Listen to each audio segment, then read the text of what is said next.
കൊല്ലം പുനലൂരിൽ പ്രായപൂർത്തിയാകാത്ത പെൺകുട്ടിയുടെ നഗ്നചിത്രങ്ങൾ പകർത്തി ഭീഷണിപ്പെടുത്തിയ കേസിൽ പ്രതിപിടിയിൽ ചെമ്മന്തൂർ കടുവാക്കുടി സ്വദേശി ബിനീഷാണ് അറസ്റ്റിലായത്. ഇയാൾ നഗ്നചിത്രങ്ങൾ പെൺകുട്ടിയുടെ ബന്ധുക്കൾക്ക് ഉൾപ്പെടെ അയച്ചു നൽകിയിരുന്നു. തുടർന്ന് പുനലൂർ പോലീസിൽ പരാതി നൽകുകയായിരുന്നു. പോക്സോ ഐടി ആക്ടുകൾ പ്രകാരമാണ് കേസ്. മനോജ് അപ്പുക്കുട്ടൻ ചേരുന്നുണ്ട് പുനലൂരിൽ നിന്ന് വിവരങ്ങളുമായി. മനോജ്, ഇതെന്താണ് ഇവിടെ സംഭവിച്ചത്? കാരണം ഈ പെൺകുട്ടിയുടെ നഗ്നചിത്രങ്ങൾ പകർത്തി ഭീഷണിപ്പെടുത്തി പിന്നീട് ബന്ധുക്കൾക്കും മറ്റു സുഹൃത്തുക്കൾക്കൊക്കെ അയച്ചു കൊടുത്തു എന്ന് പറയുന്നുണ്ടല്ലോ. ഇരുവരും മറ്റെന്തെങ്കിലും പ്രണയത്തിലോ മറ്റു പ്രണയബന്ധത്തിലായിരുന്നോ? എങ്ങനെയാണ് ഈ ചിത്രങ്ങൾ ഇയാളുടെ കയ്യിൽ, ഈ പ്രതിയായിട്ടുള്ള ബിനീഷിന്റെ കൈവശം കിട്ടിയത്? ഇവര് എന്തെങ്കിലും തരത്തിലുള്ള പ്രേമത്തിലായിരുന്നു എന്നുള്ള ഒരു വിവരം ഇതുവരെയും പോലീസിന് ലഭിച്ചിട്ടില്ല. എന്തായാലും 2024 ഒരു ക്രിസ്മസിനോടടുപ്പിച്ചാണ് ഈ സംഭവം നടക്കുന്നത്.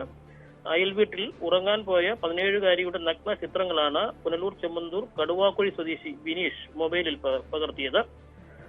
അത് മാത്രമല്ല, നഗ്നചിത്രങ്ങൾ പകർത്തിയത് മാത്രമല്ല, അത് ആ കുട്ടിക്ക് അയച്ചു കൊടുത്തതിന് ശേഷം നിരന്തരം ഈ കുട്ടിയെ ശല്യപ്പെടുത്തുകയും വീണ്ടും ചിത്രങ്ങളും വീഡിയോയും ആവശ്യപ്പെടുകയും ചെയ്തു. അങ്ങനെ ചിത്രീകരിക്കുകയും ചെയ്തു. ഒരു ഘട്ടത്തില് ഈ കുട്ടി പരാതി പറയുമെന്ന് വന്ന ഘട്ടത്തിലേക്ക് എത്തിയപ്പോഴാണ് ആ ചിത്രങ്ങൾ ആ പെൺകുട്ടിയുടെ തന്നെ ബന്ധുക്കൾക്ക് അയച്ചു കൊടുത്തു. വളരെ വിചിത്ര സ്വഭാവത്തോടെയുള്ള ഒരു നിലപാടാണ് ഈ ബിനീഷ് കാണിച്ചത് എന്ന് വേണം നമുക്ക് മനസ്സിലാക്കാൻ.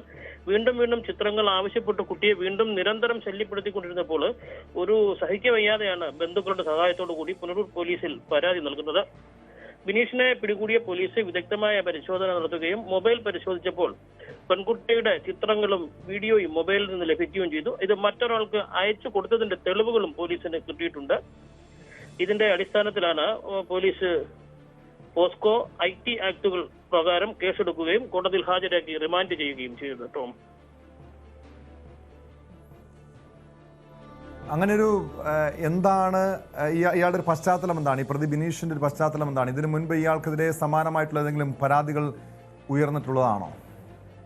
മുൻപ് അത്തരം സമാനമായ കേസുകളൊന്നും ഉണ്ടായിട്ടില്ല. എന്തായാലും നമുക്ക് അടുത്തിടെയായിട്ട് നമുക്ക് കാണാൻ സാധിക്കുന്നത് നമ്മുടെ പുനലൂര്, പത്തനാപുരം, കുളത്തൂപ്പുഴ മേഖലകൾ കേന്ദ്രീകരിച്ചാണെങ്കിലും യുവാക്കളിൽ ഇത്തരത്തിലുള്ള വൈകൃതങ്ങളായ ചില ചിന്തകൾ വരികയും അതൊരു ക്രൈമുകളായി മാറുകയും ചെയ്യുന്ന ഒരു നിലപാട് അടുത്തിടെയായി വർദ്ധിച്ചു വരുന്നുണ്ട്. മൊബൈലുകളുടെ ഉപയോഗം, അത് അനിയന്ത്രിതമായും ഉള്ള അനാശാസ്യപരമായുള്ള ഉപയോഗം ഒരു പരിധിവരെ എല്ലാ കുട്ടികളെയും ആൺകുട്ടികളായാലും പെൺകുട്ടികളായാലും വഴിതെറ്റിക്കുന്നുണ്ട് എന്ന് വേണം നമുക്ക് മനസ്സിലാക്കാൻ. അത്തരത്തിൽ ഒരു നിലപാടായിട്ടാണ് ഇതിനെ നമുക്ക് കാണാൻ സാധിക്കുന്നത്. എന്തായാലും ഇദ്ദേഹത്തിന് ഈ ബിനീഷിന് മുൻപ് ഇത്തരം ക്രിമിനൽ പശ്ചാത്തലവും കേസും ഒന്നും ഉള്ളതായിട്ട് പോലീസ് ഇതുവരെയും പറഞ്ഞിട്ടില്ല.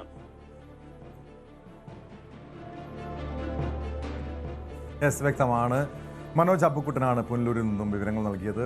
കൊല്ലം പുനലൂരിലെ പ്രായപൂർത്തിയാകാത്ത പെൺകുട്ടിയുടെ നഗ്നചിത്രങ്ങൾ പകർത്തി ഭീഷണിപ്പെടുത്തി ബന്ധുക്കൾക്ക് അയച്ചു കൊടുത്ത സംഭവത്തിലാണ് യുവാവിനെ പോലീസ് അറസ്റ്റ് ചെയ്തത്.